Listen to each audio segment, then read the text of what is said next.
नमस्कार, वंदे मातरम। दोस्तों, स्वागत है आप सबका सैनिक पाठशाला में। एक बड़ी खुशखबरी लेके आया हूं। दोस्तों, मेरे हाथ में जो लेटर आज है, ये लेटर अहम लेटर है, क्योंकि ये लेटर 8वें पे कमीशन की विभाग की तरफ से निकला हुआ है। 8वां पे कमीशन एक विभाग के तौर पर काम करना शुरू कर चुका है। वित्त मंत्रालय के अधीन एक अलग से विभाग खुल गया है। जो 8वां पे कमीशन है, ये अलग से डिपार्टमेंट है और 8वें पे कमीशन के डायरेक्टर साहब ने सिग्नेचर किया हुआ ये लेटर है। जी हाँ, ये बड़ी खबर है, क्योंकि हम सबको यही शिकायत थी कि 8वां पे कमीशन गठित तो हो गया, लेकिन इसका ऑफिस कहां है, इसका विभाग कहां है, अधिकारियां कहां हैं। अब ये सारी चीजें सामने आ गई है। दोस्तों, ये बड़ी खबर है। आगे इस लेटर के बारे में जानेंगे, क्योंकि अहम है, महत्वपूर्ण है। जब विभाग काम करना शुरू करेगा, तभी हमारा फिटमेंट फैक्टर बनेगा, तभी हमारे रिकमेंडेशंस तैयार होंगे। तो अब वो काम शुरू हो चुका है। ये लेटर आगे दिखाऊंगा और आपको समझाऊंगा। इसके साथ ही साथ 8वें पे कमीशन में पूर्व सैनिक और जो फैमिली पेंशनर्स हैं हमारे, उनकी मांगों को लेकर के एक अहम जानकारी सामने आई है। जी हां दोस्तों, अब 8वां पे कमीशन की जो चेयरमैन है जस्टिस रंजना प्रकाश देसाई, उनको सीधे सीधे पूर्व सैनिक और हमारे जो फैमिली पेंशनर्स हैं उनसे जुड़े हुए 19 मांगे भेजी गई हैं। दोस्तों, अहम मांगे हैं। इक्वल एमएसपी को लेकर के है, टाइम स्केल प्रमोशन को लेकर है, डिसेबिलिटी पेंशन को लेकर है, पे मैट्रिक्स को बढ़ोतरी करने को लेकर है, कम्यूटेशन की अवधि कम करने को लेकर कई सारी मांगे हैं। 19 मांगे हैं। इसको लेकर के जो मांग पत्र भेजा गया है वो भी आगे देखेंगे दोस्तों, क्योंकि हम यही शिकायत कर रहे थे कि पूर्व सैनिकों की जो संस्थाएं हैं या जो हमारे विभाग हैं, उनकी तरफ से हमारी मांगे पे कमीशन तक नहीं गई है। लेकिन अब ये काम हो गया है, अब शुरू हो चुका है। बाकी विभागें भी अब भेजेंगी। तो अहम जानकारी है। आगे लेटर दिखाऊंगा, मांग पत्र दिखाऊंगा, जो कि बहुत ही महत्वपूर्ण जानकारी है। तो वीडियो हो सकता है थोड़ा सा लंबा हो, लेकिन एक एक मांग को, एक एक जो पॉइंट है उसको समझना बेहद जरूरी है दोस्तों। तो चलिए वीडियो की ओर आगे बढ़ते हैं, लेकिन सबसे पहले सामने के आंकड़े देखिए। अभी भी बहुत सारे व्यूअर्स ऐसे हैं जिन्होंने चैनल को बगैर सब्सक्राइब किए ही वीडियोस देख रहे हैं। तो उनसे मेरा आग्रह है कि फटाफट से चैनल सब्सक्राइब कर लें, क्योंकि आने वाले समय में 8वें पे कमीशन से जुड़ी हुई और आपके फायदे से जुड़ी हुई हर एक जानकारियां, महत्वपूर्ण जानकारियां इस चैनल पे आपको मिलती रहेंगी। और दोस्तों के साथ वीडियोस शेयर करें, वीडियोस को लाइक भी जरूर करें। चलिए अब आगे बढ़ते हैं दोस्तों कंटेंट की ओर। क्या क्या विषय हैं? सबसे पहले तो खुशखबरी, भारत सरकार ने 8CPC विभाग गठित कर दिया। काम शुरू हो गया है। 8CPC ने जारी किया पहला लेटर। जी हां दोस्तों, हमारी शिकायत थी कि पे कमीशन तो गठित हो गया है, चेयरमैन मेंबर तो नियुक्त कर दिए हैं, लेकिन अभी तक ऑफिस ने काम करना शुरू नहीं किया। लेकिन अब वो शिकायत भी दूर हो गई। 8वां पे कमीशन वित्त मंत्रालय के अधीन एक विभाग के तौर पर काम करने लग गया है। जी हां, उसका पहला लेटर सामने आया है, जिसमें 8वें पे कमीशन में जो डायरेक्टर साहब हैं वो कौन है, उनके बारे में भी जानकारी मिली है और उन्होंने खुद सिग्नेचर करके एक लेटर निकाला है। चलिए उस लेटर को देख के समझते हैं कि आखिर मसला क्या है। दोस्तों, ये जो सामने आप लेटर देख पा रहे हैं, ये इस बात का सबूत है कि भारत सरकार ने 8वां पे कमीशन का ऑफिस भी गठित कर दिया है। जी हां दोस्तों, भारत सरकार ने एक अलग से विभाग बना दिया है 8वां पे कमीशन का। ये उसी विभाग से निकला हुआ पहला लेटर सामने आया है। आप देख पा रहे हैं लेटर भारत सरकार का, government of India 8 central pay commission, यानी कि 8वां पे कमीशन एक अलग से विभाग के तौर पर सामने आया है। और उसका पहला लेटर ये आप सामने देख पा रहे हैं, और ये एक वैकेंसी सर्कुलर है। और इस लेटर को सिग्नेचर किसने किया है, साइन किया है किसने किया है, वो आप देखिए, मनीष कुमार, जो कि डायरेक्टर हैं 8वें पे कमीशन के। जी हां दोस्तों, पहला ऑफिसर का नाम सामने आया है। जी हां, आप सबको पता है, चेयरमैन मेंबर का नाम आपको पता चल चुका है, लेकिन अब डायरेक्टर 8वें पे कमीशन ने ये लेटर साइन करके लेटर निकाला है, जो कि अहम बात है दोस्तों। यानी कि भारत सरकार के अंदर वित्त मंत्रालय के अधीन 8वां पे कमीशन का ऑफिस स्थापित हो चुका है। ये आप देख पा रहे हैं, ये उसी ऑफिस से निकला हुआ पहला लेटर है, और ये लेटर है वैकेंसी सर्कुलर। जी हां, कुछ वैकेंसियां और निकाली गई हैं 8वें पे कमीशन के लिए। दोस्तों, जैसे जैसे पे कमीशन आगे काम करता जाएगा, जैसे जैसे जहां जहां वैकेंसियां, जहां जहां अधिकारियों की जरूरत महसूस होती जाएगी, वहां वहां उसी तरीके से अधिकारियां नियुक्त होते रहेंगे। लेकिन प्राइमरीली जो 8वां पे कमीशन का जो ऑफिस स्थापित होना था, जो अधिकारियों की नियुक्ति होनी थी, वो हो चुकी है। उसी बात का प्रमाण है ये लेटर दोस्तों। और ये लेटर जिन्होंने साइन किया है वो खुद ही डायरेक्टर हैं 8वें पे कमीशन के। तो बड़ी बात है दोस्तों। अब इस लेटर में जैसे आप देख पा रहे हैं, इसका subject filling up of the post of principal staff officer in 8 central pay commission on deputation basis। यानी कि और भी अधिकारियों को नियुक्त करने के लिए यह लेटर निकाला गया है। दोस्तों आप सबको पता है 7वें पे कमीशन में भी कुछ 40-50 से भी ज्यादा कुछ अधिकारियां नियुक्त की गई थी। उसी हिसाब से अब 8वें पे कमीशन में भी जैसे जैसे जरूरत पड़ती जाएगी, जैसे जैसे 8वां पे कमीशन का काम आगे बढ़ता जाएगा, वैसे वैसे अधिकारियों की नियुक्ति होती जाएगी। और इस लेटर के जरिए, इस वैकेंसी सर्कुलर के जरिए भी कुछ और अधिकारियों को नियुक्त करने के लिए यह लेटर निकाला गया है। देखिए पहले तो डिपार्टमेंट ऑफ एक्सपेंडिचर का एक लेटर का सर्कुलर का यहाँ पर रेफरेंस दिया गया है। उसके आगे कहा गया है it is also proposed to fill up 2 post of PSOs यानी कि principal staff officers within the total of 6 post of the PS, PPS, senior PPS, PSOs in 8 central pay commission on deputation basis. These posts are to be staffed from the date of appointment in the commission on deputation basis till the tenure of the commission। यानी कि total 6 में से 2 अधिकारियों को नियुक्त करने के लिए अभी ये लेटर निकाला गया है। और इस लेटर के हिसाब से जो भी अधिकारी नियुक्त होंगे वो डेपुटेशन बेसिस पर 8वें पे कमीशन जब तक काम करेगा तब तक वो रहेंगे 8वें पे कमीशन के साथ। तो कहीं ना कहीं ये बड़ी बात है दोस्तों, 8वां पे कमीशन ने काम करना शुरू कर दिया है और उसी का ये प्रमाण है, उसी का प्रमाण ये लेटर है। और इस लेटर को कई सारे जो है मिनिस्ट्रीज को भेजा गया है। यानी कि कहने का मतलब है कुल मिलाकर के हम देखें तो एक बड़ी खबर है, ब्रेकिंग न्यूज है कि 8वां पे कमीशन का ऑफिस भी संगठित हो चुका है। 8वां पे कमीशन एक विभाग के तौर पर काम करना शुरू कर चुका है। इस लेटर से वही बात प्रमाणित होता है। अब वैकेंसी जो निकाला गया उसके लिए ये देखिए कुछ क्राइटेरिया दिए गए हैं कि किस पे लेवल के अधिकारी होंगे और क्या क्या उनके एक्सपीरियंस होने चाहिए, क्या क्या उनका रिक्वायर्ड क्वालिफिकेशन होना चाहिए, ये सारी चीजें इसमें दी गई है। चलिए ये तो जो भी अधिकारी नियुक्त होने हैं होते रहेंगे, लेकिन इस लेटर से यही चीज सबसे बड़ी सामने आती है दोस्तों कि 8वां पे कमीशन ने काम करना शुरू कर दिया है। 8वां पे कमीशन का अलग से विभाग बन चुका है और 8वां पे कमीशन में जो डायरेक्टर नियुक्त होने थे वो हो चुके हैं, आप देख पा रहे हैं। 8वें पे कमीशन ने काम करना शुरू कर दिया है। अब आने वाले समय में रिकमेंडेशंस बनाने का काम होगा, जगह जगह पर मीटिंग्स होंगी और फिटमेंट फैक्टर भी तैयार करने का काम होगा। अब अहम रोल शुरू हो चुका है 8वां पे कमीशन का भी और जितने भी वहां पर नियुक्त जो स्टाफ हैं उनका भी। और मांग पत्र भेजे जाने जरूरी है, अब मांगे भेजी जानी जरूरी है, जिसको लेकर के और एक अहम जानकारी सामने आई है। जी हां, फेडरेशन ऑफ वेटरन एसोसिएशन की तरफ से कुल 19 मांगे भेजी गई हैं, जस्टिफाइड तरीके से डॉक्यूमेंट बेस्ड मांग भेजी गई हैं, जिसमें से कुछ मांगे तो बेहद ही अहम है, जो आपके हमारे पेंशन को सीधा सीधा असर डालने वाली मांगे हैं, जो हमारे को ज्यादा फायदा दिलाने के लिए, आपको ज्यादा फायदा दिलाने के लिए, हमारा रिप्रेजेंटेशन 8वें पे कमीशन में इंक्लूड कराने के लिए मांगे भेजी गई हैं, जो बहुत ही महत्वपूर्ण है। चलिए क्या क्या मांगे उसका सीधा सीधा आपको लेटर भी दिखाऊंगा, लेकिन मूल मांगे बता देता हूं। पहली बार 8 CPC में फौजियों की मांग पहुंची 8 CPC चेयरमैन के पास। मांगे क्या क्या है? OROP की विसंगति दूर करना, PMR को OROP के दायरे में लाना, पे मैट्रिक्स को 4 से शुरू करना, 3 के बजाय 4 से शुरू करना, एक्स ग्रुप का प्रॉब्लम को सॉल्व करना, इक्वल MSP सबको 30,000। जी हां, इक्वल MSP को लेकर भी मांग है।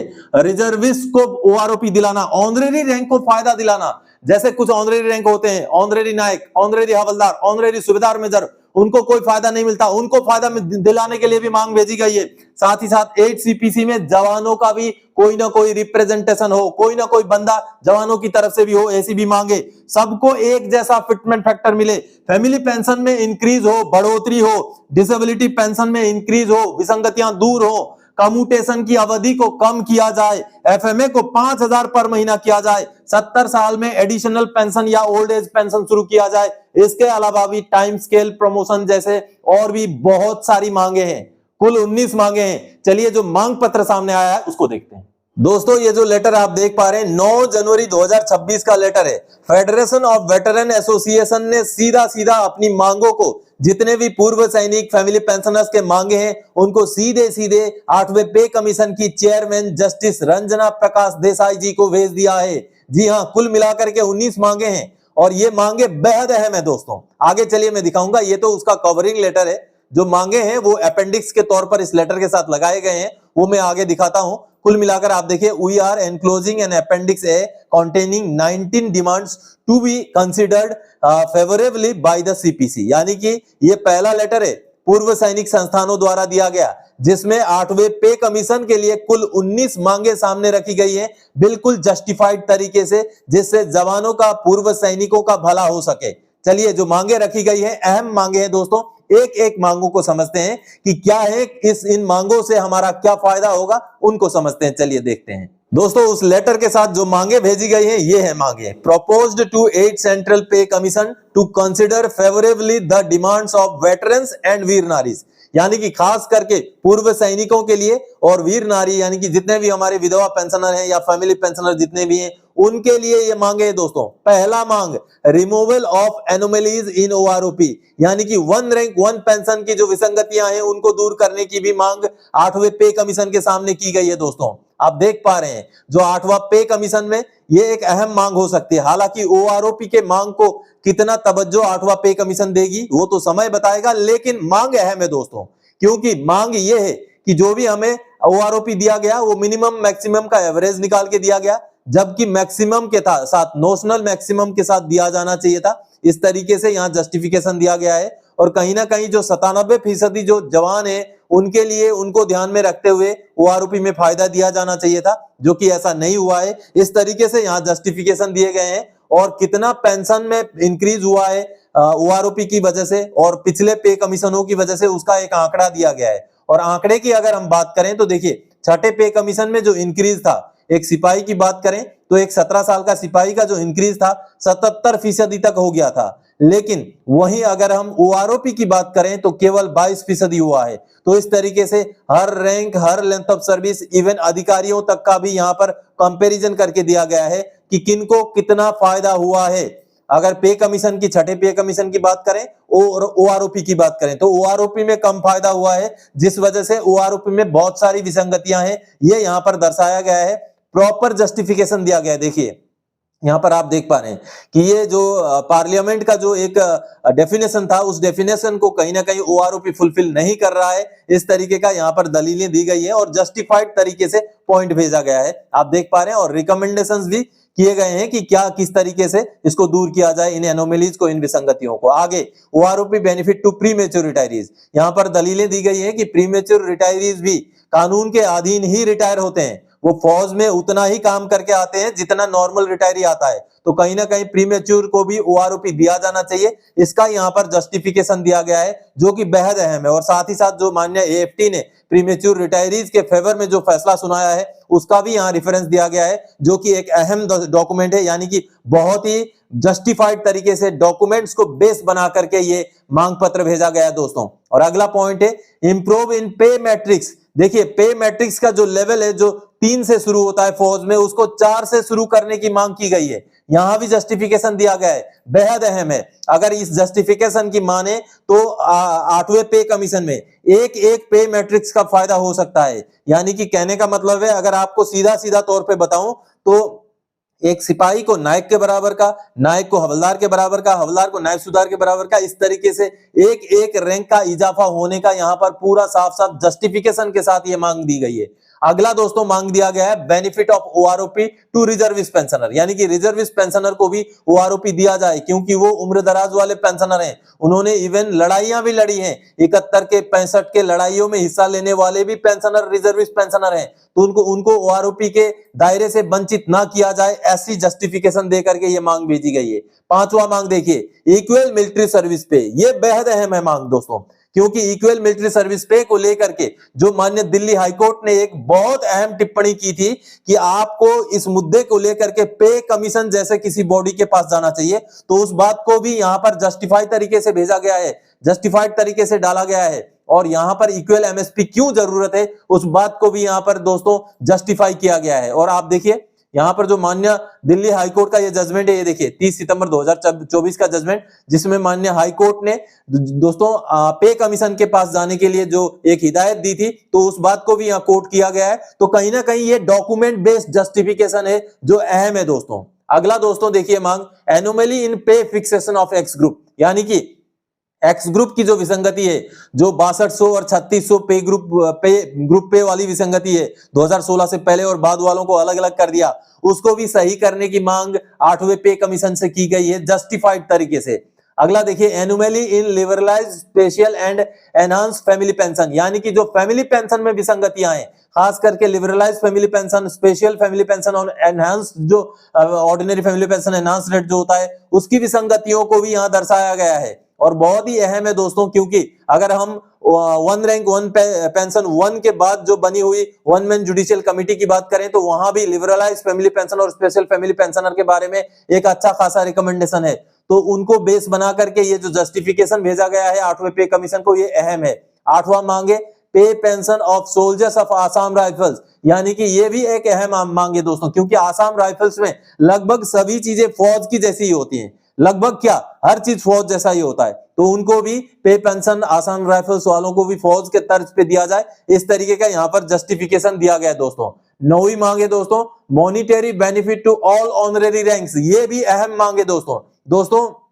आप सब ने देखा होगा, जो कुछ ऑनरेरी रैंक है, ऑनरेरी नायक हो गए, ऑनरेरी हवलदार हो गए, ऑनरेरी सुबेदार मेजर, या आफ्टर रिटायरमेंट के ऑनरेरी लेफ्टिनेंट कैप्टन, जो भी आफ्टर रिटायरमेंट रैंक मिलते हैं सिवाय ऑनरेरी न्याय सुधार को, उनमें कोई भी फाइनेंशियल बेनिफिट नहीं होता है। तो फाइनेंशियल बेनिफिट अगर नहीं है तो पूर्व सैनिकों को उन रैंक्स को देने का क्या मतलब होता है, इस तरीके का जस्टिफिकेशन यहाँ दिया गया है। और कहीं ना कहीं एक सम्मान के साथ साथ जो पैसे हैं, जो मॉनिटरी बेनिफिट है, उसको भी इंक्लूड किया जाए, ऐसा यहां मांग किया गया है जस्टिफाइड तरीके से, जो अहम मांग है दोस्तों। 10वां मांग देखिए, एबोलिशमेंट ऑफ अग्निवीर स्कीम, यहां पर अग्निवीर स्कीम को एबोलिश करने की भी दलील दी गई है। हालांकि ये 8वें पे कमीशन में कितना युक्ति संगत होगा, तर्क संगत होगा, वो तो 8वां पे कमीशन ही बताएगा। अगली मांग है दोस्तों, inclusion of defence and veteran members in पे कमीशन, ये अहम मांग है, बहुत ही बड़ा मांग है। यानी कि 8वें पे कमीशन में जवानों की तरफ से भी, जो वेटरन है, जो पूर्व सैनिक हैं, उनकी तरफ से भी रिप्रेजेंटेशन हो, कोई ना कोई मेंबर या एडवाइजर उनकी तरफ से भी लिया जाए। ये बात ये यहां पर मांग रखी गई है, जो जस्टिफाइड मांग है, क्योंकि पिछले पे कमीशनों में जवानों की तरफ से या पूर्व सैनिकों की तरफ से, फौजियों की तरफ से मांग रखने वाला कोई ना होने की वजह से उनकी जो स्थिति है, उनके जो मांगे हैं, उनके जो प्रॉब्लम्स है, वो पे कमीशन के सामने नहीं प्रस्तुत हो पाई। तो इस तरीके का जस्टिफिकेशन देते हुए ये मांग रखी गई है, जो काबिले तारीफ मांग है दोस्तों। 12वां मांग देखिए, restoration of commutation of pension, जी हाँ, कम्यूटेशन ऑफ पेंशन को लेकर कई सारे कोर्ट केस भी हुए हैं, तो उन्हीं का यहाँ पर हवाला देते हुए कहा गया है कि आज के डेट में जो इंटरेस्ट रेट है, उसके हिसाब से एक स्टडी के लिए कमिटी बनाया जाए या स्टडी किया जाए, ताकि सही रेट लगा करके जो कम्यूटेशन ऑफ पेंशन की अवधि हो वो कम किया जा सके। तो जस्टिफाइड तरीके से ये पॉइंट भेजा गया है।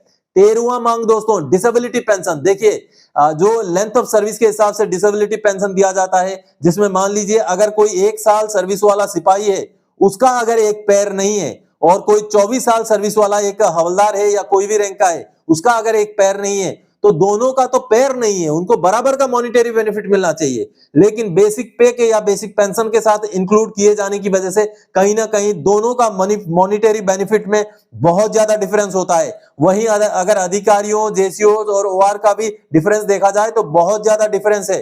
तो उस डिफरेंस को दूर करने के लिए, डिसेबिलिटी पेंशन में सभी को समानता देने के लिए ये मांग की गई है, और जस्टिफाइड तरीके से बहुत सारे जस्टिफिकेशन दिए गए हैं। ये भी एक अहम मांग है दोस्तों।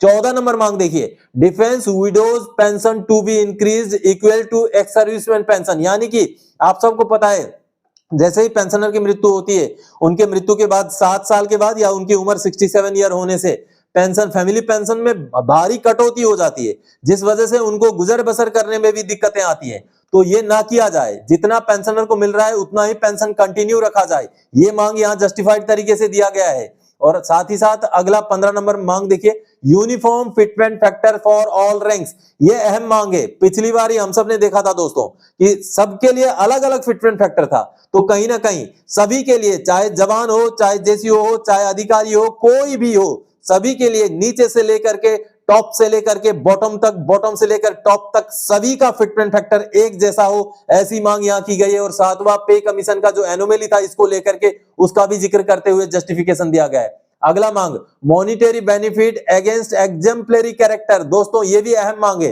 क्योंकि जब भी हम रिटायर होते हैं तो हमारा कैरेक्टर एसेस किया जाता है। एग्जेम्पलरी होता है, वेरी गुड होता है, गुड होता है, फेयर होता है, इस तरीके से अलग अलग कैरेक्टर एक्सेस करके उसको डिस्चार्ज बुक में लिखा जाता है। तो कहीं ना कहीं अगर कोई अच्छा कैरेक्टर लेके आया है तो उसको मॉनिटरी बेनिफिट दिया जाए, पेंशन में या कोई एडिशनल कोई एलिमेंट दिया जाए, ताकि अच्छी तरीके से अपना कैरेक्टर अच्छा रखने के लिए लोगों का मोटिवेशन भी बन सके। इस तरीके का जस्टिफिकेशन मांगे, जस्टिफाइड मांगे, जो कि बहुत ही अहम मांगे दोस्तों। अगला मांग देखिए, एडिशनल पेंशन भी increase at the age of 70 years instead of 80 years. 17वां मांग देखिए, एडिशनल पेंशन को 80 के बजाय 70 साल में शुरू किया जाए। ये भी अहम मांग है, क्योंकि हम सब ने देखा है कि जो एवरेज एज होता है, एवरेज एज लाइफ एक्सपेक्टेंस जो है 72 ईयर्स होता है, तो ऐसे में 80 साल में एडिशनल पेंशन देने का क्या फायदा। इसी बात को जस्टिफाई करते हुए 80 के बजाय 70 साल में एडिशनल पेंशन शुरू करने की मांग की गई है। 18वां मांग, टाइम स्केल प्रमोशन फॉर जेसीओज and OR similar to officers cadre. यानी कि जिस तरीके से अधिकारियों का टाइम स्केल प्रमोशन होता है, अगर प्रमोट ना भी हो तो एक समय हो गया तो उनको अगला रैंक में प्रमोट कर दिया जाता है, इसी तरीके से जवानों को भी टाइम स्केल प्रमोशन का प्रावधान किया जाए। इस तरीके का मांग यहां पर किया गया है दोस्तों। इसके साथ ही साथ आखिरी और 19वां मांग है, फिक्स्ड मेडिकल अलाउंस को बढ़ा करके 1000 से 5000 किया जाए, क्योंकि मेडिकल एक्सपेंसेस में बढ़ोतरी हो गई है खास करके कोरोना के बाद। तो इसमें ये जस्टिफाइड तरीके से कहा गया है कि फिक्स्ड मेडिकल अलाउंस को 1000 से बढ़ाकर 5000 किया जाए। तो कहीं ना कहीं ये 19 के 19 मांगे अहम है दोस्तों। तो आने वाले समय में देखते हैं 8वां पे कमीशन में ये मांगे कितनी दूर तक कंसिडर होती हैं। लेकिन पूर्व सैनिकों की संस्थाओं द्वारा इस तरीके से मांगे भेजा जाना एक काबिले तारीफ कदम है दोस्तों, क्योंकि जवानों, जेसीओज या जितने भी पूर्व सैनिक हैं, उनको लेकर के इस तरीके की मांगे जब भेजी जाएंगी तभी वो मांगे 8वें पे कमीशन में कंसिडर होंगी दोस्तों। तो आप सबने देखा दोस्तों, ये अहम मांगे थी जो पूर्व सैनिक और हमारे जो वीर नारियां हैं, जो फैमिली पेंशनर्स हैं, उनको लेकर के। अब चूंकि 8वां पे कमीशन ने काम करना भी शुरू हो गया है और हमारी मांगे 8वें पे कमीशन के पास जाने भी शुरू हो गए हैं, तो अब शुरू होता है अहम दौर। जी हां, अब अहम दौर शुरू होता है और हमारी मांगों को कंसिडर करते हुए अच्छा खासा फिटमेंट फैक्टर सरकार दे, इसको लेकर के हमें पे कमीशन की जो कमिटी है उसको भी प्रेशर करना पड़ेगा, और साथ ही साथ बाद में जब रिकमेंडेशन सबमिट हो जाएगा तो सरकार के ऊपर भी प्रेशर डालना पड़ेगा, ताकि हमें हमारा हक, हमें हमारा अच्छा पे कमीशन मिल सके। तो दोस्तों आज के इस वीडियो में इन्हीं 2 महत्वपूर्ण जानकारियों के साथ आया था। आगे और कोई जानकारीदायक आपसे सरोकार रखने वाला विषय लेके मैं फिर से हाजिर हो जाऊंगा। तब तक के लिए जय हिंद दोस्तों।